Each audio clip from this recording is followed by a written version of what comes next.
खजाना ये हमको आगे से बढ़ाना है,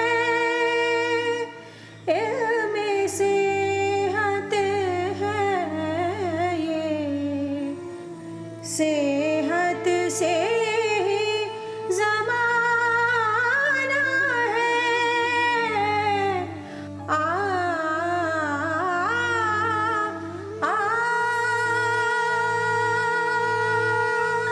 डीडी उर्दू के प्रोग्राम इल्म सेहत में आपका खैर मकदम है। जैसा कि हमने अब तक जाना, यूनानी तिब अरबी और फ़ारसी तिजारत करने वालों के साथ हिंदुस्तान पहुंचा। 13वीं से 17वीं सदी के दरमियान ये बुलंदियों पर था। हिंदुस्तान के डॉक्टरों ने अपने तजुर्बे और हिंदुस्तानी ज़मीन पर पैदा होने वाली दवाइयों वाले पेड़ पौधों की मदद से इसे एक नई शक्ल दी और ये यूनानी तिब के नाम से जाना जाने लगा।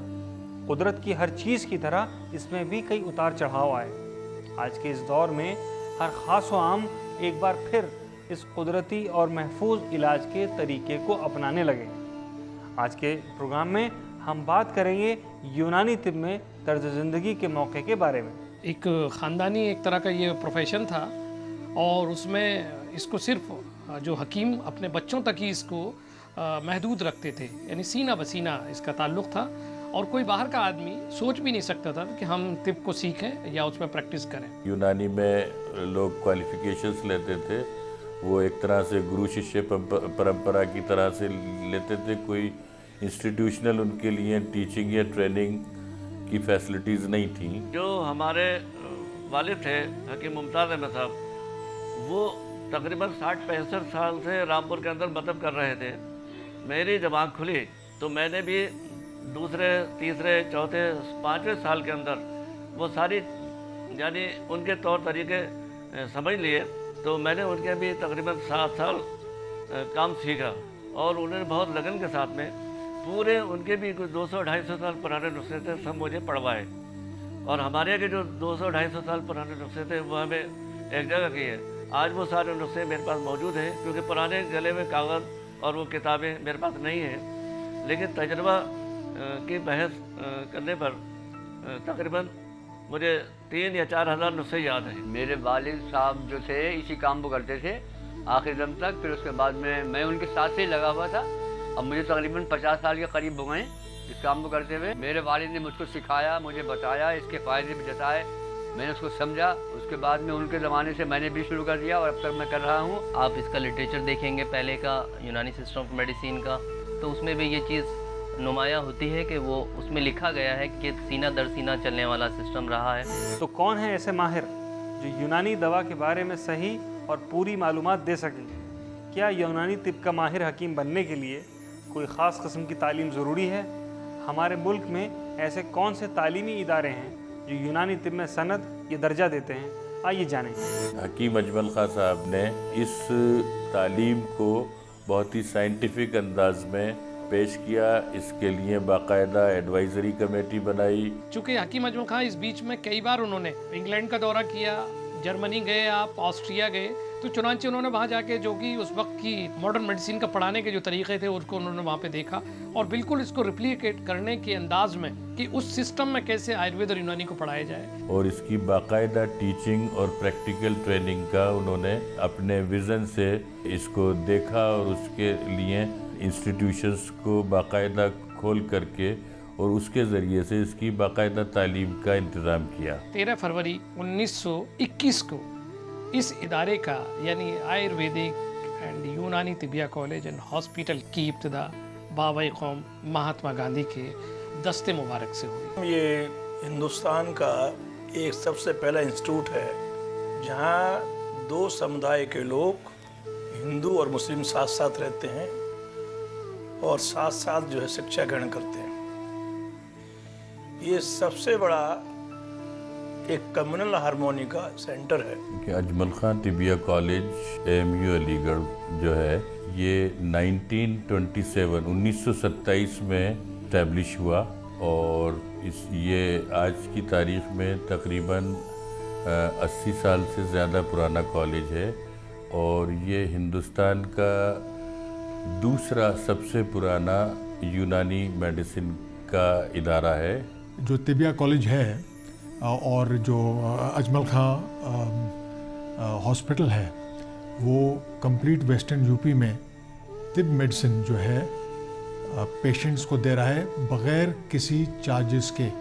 यानी जो तिबिया कॉलेज हॉस्पिटल में पेशेंट्स आते हैं उनको कोई चार्ज नहीं होता, जो है रेफरल चार्जेस नहीं होते, और मेडिसिन भी हम फ्री देते हैं। जामिया हमदर्द 1989 में पहले एस्टैब्लिश हो गई थी। उससे पहले ये इसमें कई इंस्टीट्यूशंस थे यहाँ पे जो दिल्ली यूनिवर्सिटी के साथ में मनसूख थे, और अब आजकल जो है ये फुल फ्लेज्ड यूनिवर्सिटी हो गई है।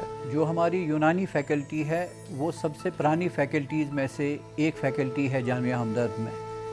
इसमें सिर्फ यूनानी मेडिसिन पढ़ाई जाती है, बल्कि इसमें फुल फ्लेज्ड हॉस्पिटल भी है।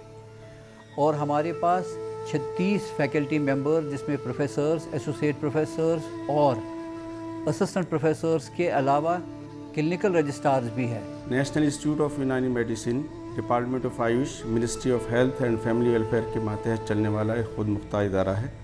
इसका क़याम की शुरुआत तो 1984 में हो गई थी, लेकिन अमली तौर पर इसका क़याम 2004 में शुरू हुआ।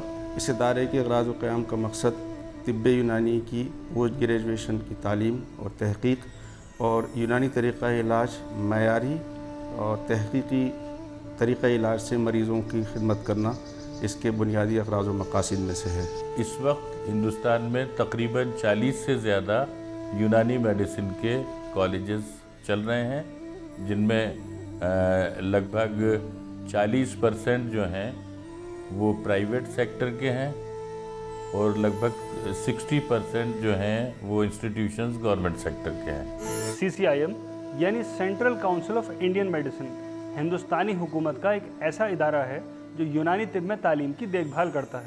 Central council of Indian medicine, जिसे हम CCIM कहते हैं, वो पूरी की पूरी एजुकेशन, ट्रेनिंग और प्रैक्टिस की रेगुलेटरी बॉडी है। और उन्होंने बाकायदा MSR नोटिफाई कर दिया है, minimum standard regulations for education and training at the level of UG and at the level of PG। Hindustan में जितने भी यूनानी मेडिसिन के कॉलेजेस चल रहे हैं, चाहे वो पोस्ट ग्रेजुएट लेवल के हों या अंडर ग्रेजुएट लेवल के हों, सभी में यूनिफॉर्म सिलेबस और टीचिंग और ट्रेनिंग दी जाती है। इदारा कर्नाटका की मेडिकल यूनिवर्सिटी है, राजीव गांधी ऑफ यूनिवर्सिटी है साइंसेस, उससे एफिलिएटेड है, और central council of Indian medicine का मुजव्वज़ा तालीम और निसाब अप्रूव्ड बाय यूनिवर्सिटीज़ को हम फॉलो करते हैं। यूनानी तिब में डिग्री लेने के लिहाज से मुख्तलिफ इदारे एक एंट्रेंस एग्ज़ाम लेते हैं जो यूनिवर्सिटी के तहत आते हैं। इस एग्ज़ाम के नताइज की बुनियाद पर ही तालिबे इल्म का एडमिशन मुनस्सिर है। देश भर के कोने कोने से आए बच्चे इस एग्ज़ाम में बैठ सकते हैं। एग्ज़ाम का तरीका मुल्क भर में एक जैसा यानी यूनिफॉर्म है। एडमिशन का जो तरीका है वो दिल्ली यूनिवर्सिटी ने लेट डाउन कर रखा है, जिसमें जो क्राइटेरिया एडमिशन का है वो +2 है, यानी 12th। और 12th में भी मेरिट पर्टिकुलरली 3 सब्जेक्ट में, physics, chemistry and biology, minimum 50% होना चाहिए।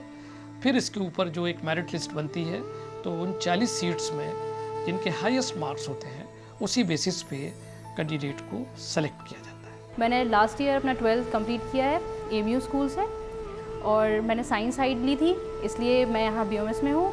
हमारा एंट्रेंस टेस्ट हुआ था जिसमें मेरा मतलब सिलेक्शन हो गया था। उसके बाद से मैं बहुत सेटिस्फाइड हूँ इस कोर्स में, क्योंकि हम लोग सभी कुछ सीखते हैं जो कि मॉडर्न मेडिसिन वाले सीखते हैं। एंट्रेंस के अंदर इंग्लिश का भी थोड़ा पोर्शन आता है, बट फिज़िक्स, केमिस्ट्री, बायो का पोर्शन आता है इसके अंदर। मेनली ऑब्जेक्टिव टाइप्स क्वेश्चंस होते हैं। उर्दू का कुछ क्वेश्चंस उर्दू के होते हैं जिनको हमें सॉल्व करना होता है। उस इंटरेस्टेड को क्वालिफाइड करने के बाद इनका इंटरव्यू होता है। इंटरव्यू के बाद ये सिलेक्शन होता है। सिलेक्शन के बाद ये क्लासेस चलाते हैं। बहुत से ऐसे बच्चे हैं जो मदरसों से तालीम हासिल कर रहे हैं। क्या ये बच्चे इस तालीम को हासिल कर सकते हैं? आइए जानें। हम प्री टिब भी देते हैं। टिब से पहले BUMS में जाने से पहले वो 1 साल का कोर्स करते हैं, ब्रिज कोर्स।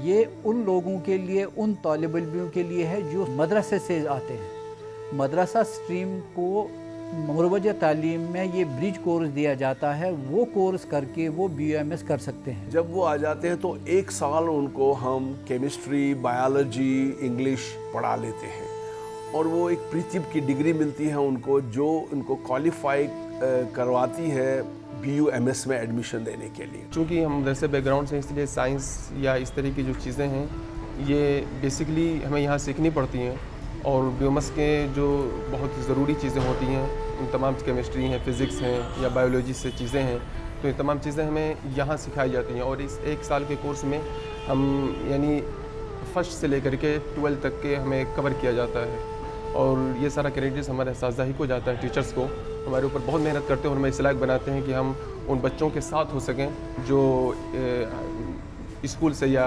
साइंस साइड से BUMS में आते हैं। ये जो प्रीति की क्लास है वो BUMS से पहले होती है, क्योंकि ये क्लास मदरसे बैकग्राउंड के बच्चों के लिए होती है और इसमें 11th 12th लेवल की साइंस और वो एक्सपेरिमेंट बताए जाते हैं, हमें पढ़ाए जाते हैं, क्योंकि जब हम अगले प्रोफ में जाएं तो हमें कोई परेशानी ना हो। इसके अलावा हमारा सर्टिफिकेट कोर्स है दवा साजी में, फार्मेसी में, इसी का, और वो भी हम दे रहे हैं उन लोगों को जो मदरसे से आए हैं और बाकी स्कूलिंग से, और वो इमीडिएटली ये कोर्स करके, सर्टिफिकेट कोर्स करके ये जा सकते हैं या अपने बिजनेस में या किसी फार्मेसी में जो यूनानी मेडिसिन की होगी। तिब्बिया कॉलेज में BUMS और MD के लिए एक मुकर्ररा सीट्स होती हैं और ये किसी भी दूसरे मेडिकल कोर्स या MBBS की ही तर्ज पर होती हैं। फ़िलहाल अंडर ग्रेजुएट का इंटेक 60 का है, जिन 60 सीटों में 15 सीटें प्रीतिब और के लिए मुख्तस हैं और 45 सीटें BUMS डायरेक्ट एडमिशन के लिए फ़िक्स हैं। खैरुलबाग तिबिया कॉलेज में ग्रेजुएशन लेवल पे 40 सीट्स हैं। इसके अलावा 2 मज़ीद सीट्स हैं गवर्नमेंट ऑफ इंडिया के नॉमिनी।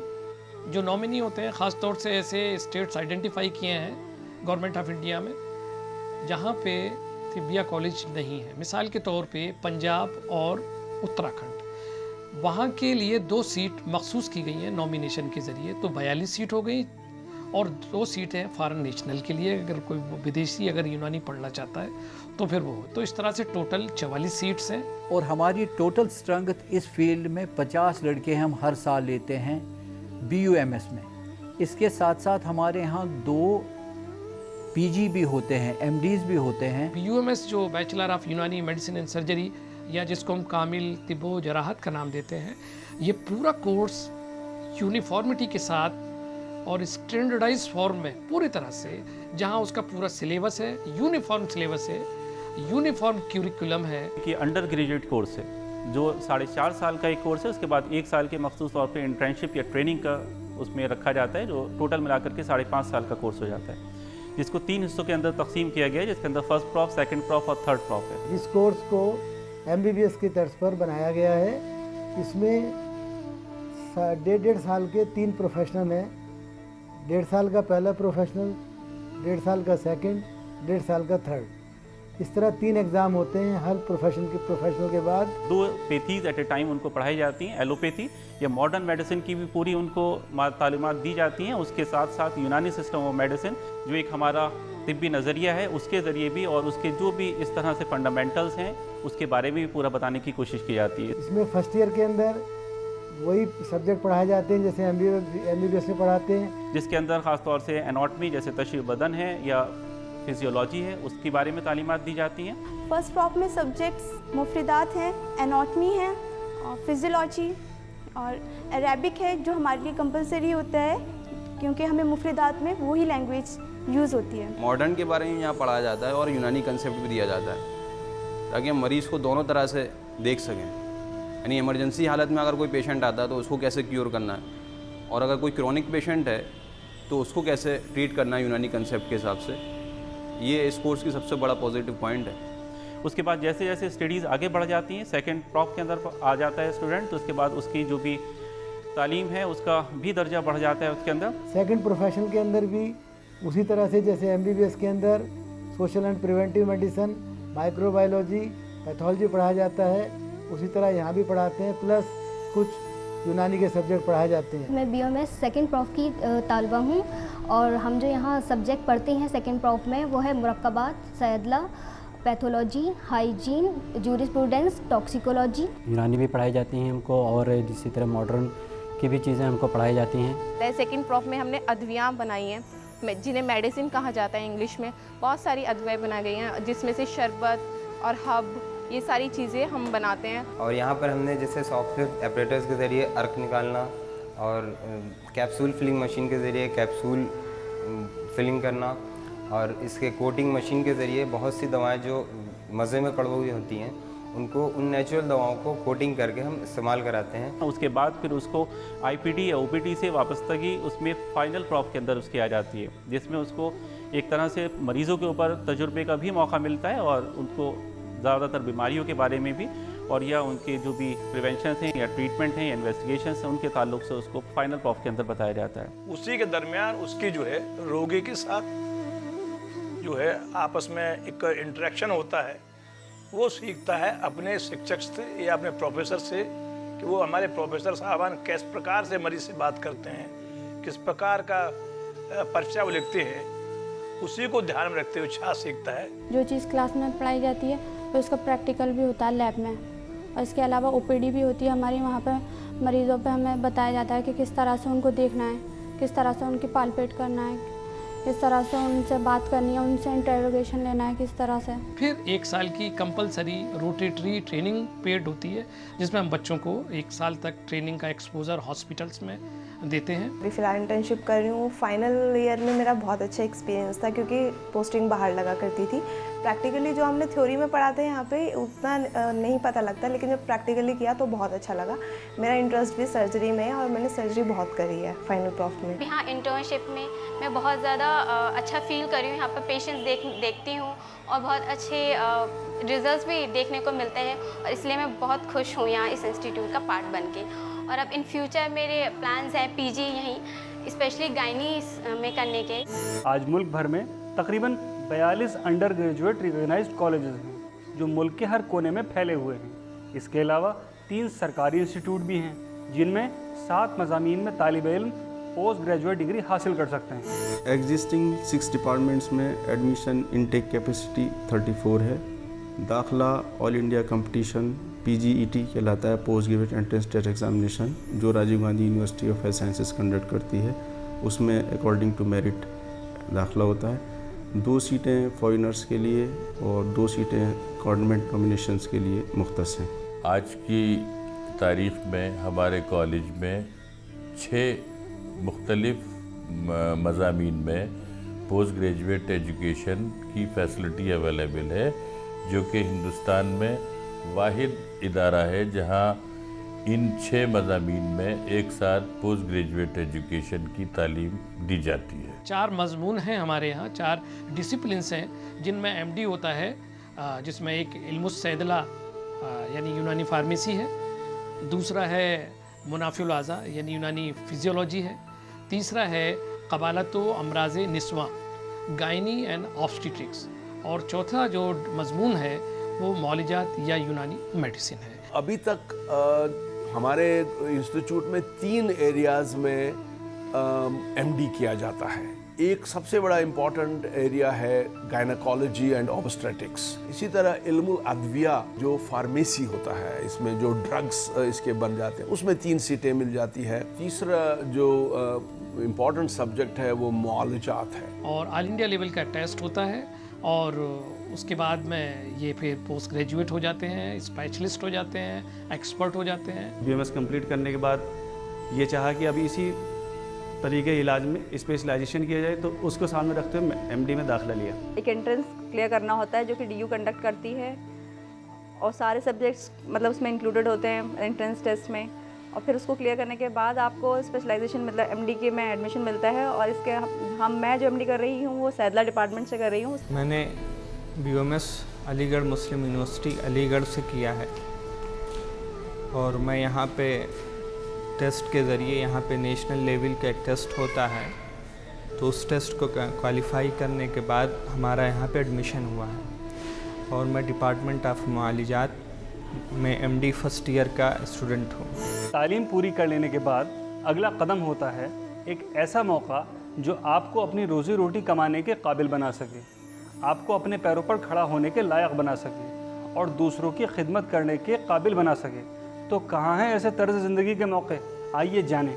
यूनानी मेडिसिन की ग्रेजुएट या पोस्ट ग्रेजुएट लेवल की तालीम हासिल करने के बाद एक अच्छे तबीब, अच्छे फिजिशियन के तौर पर मार्केट में हेल्थ केयर डिलीवरी सिस्टम में मुआविन साबित हो सकते हैं। यहाँ से निकलने के बाद रजिस्ट्रेशन जहाँ भी जिस स्टेट में प्रैक्टिस करना चाहें तो वो स्टैट्यूटरी है। स्टूडेंट अपनी प्राइवेट प्रैक्टिस कर सकता है, प्लस गवर्नमेंट में मेडिकल ऑफिसर लग सकता है, स्टेट गवर्नमेंट में, सेंट्रल गवर्नमेंट में, CGHS में। मिसाल के तौर पे दिल्ली सरकार के अंदर तकरीबन 16-17 डिस्पेंसरी चल रही हैं, वहाँ मेडिकल ऑफिसर होते हैं, BUMSC उनकी लियाकत होती है, वो वहाँ जा सकते हैं, मेडिकल ऑफिसर हो सकते हैं। इसी तरह से कारपोरेशन में भी मेडिकल ऑफिसर हैं, वहाँ बहुत सारी डिस्पेंसरी चल रही हैं। मुल्क के हेल्थ केयर डिलीवरी सिस्टम में रूरल एरिया में या अर्बन एरिया में वो अपनी सर्विसेज रेंडर कर सकते हैं। इसके बाद अगर रिसर्च में इंटरेस्टेड हैं तो यूनानी तिब की एक बहुत बड़ी एक काउंसिल है हमारी, पिछले 30 साल से वो रिसर्च डेवलपमेंट में लगी हुई है, सेंट्रल काउंसिल फॉर रिसर्च इन यूनानी मेडिसिन। वहाँ रिसर्च ऑफिसर के तौर पे भी वो अपनी खिदमत दे सकते हैं। वो टीचिंग के फील्ड में जा सकते हैं, रिसर्च के फील्ड में जा सकते हैं। मैंने इसी कॉलेज से ग्रेजुएशन किया है BUMS, और अब मैं इस पल्स प्रोजेक्ट में as a senior research fellow काम कर रहा हूँ, और ये मेरा फर्स्ट पोस्टिंग है, फर्स्ट जॉब है।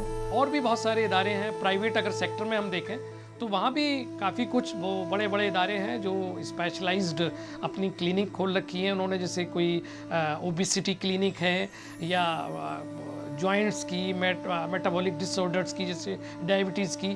तो अगर हम देखें शहरों में तो इस तरह की क्लिनिक्स पे भी हमारे यहाँ के जो बच्चे जो पास आउट होते हैं तो उनको भी अच्छी खासी तनख्वाहों पे वो लोग एज ए यूनानी स्पेशलिस्ट तकर्रुर दे देते हैं। आयुष का एक हिस्सा यूनानी है और जगह जगह पे यूनानी की ज़रूरत पड़ती है और लोग बच्चों को जगह मिल जाती है, लेकिन उसके अलावा वो इस काबिल हम उनको तैयार कर लेते हैं कि वो अपनी टांगों पर खड़े हो रहे हैं और कौम की, हिंदुस्तान के लोगों की खिदमत कर पाए।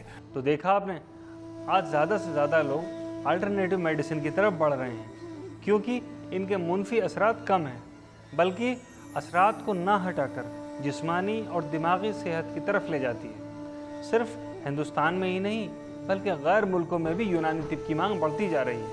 तो इसीलिए इस कुदरती कामयाब पैथी को अपनाना और इसे अपना पेशा बनाना आने वाले सालों में आपको बहुत तरक्की दिला सकता है। अगले प्रोग्राम में हम बात करेंगे यूनानी मेडिसिन और मॉडर्न मेडिसिन के बारे में। यूनानी तिब के इस पेशे में आप एक अव्वल दर्जे के पेशेवर बने, इसी दुआ के साथ मैं आपसे विदा लेता हूँ। खुदा हाफिज़। पुरखों से मिला है खजाना ये हमको, आगे से बढ़ाना है, इल्म सेहत है ये, सेहत से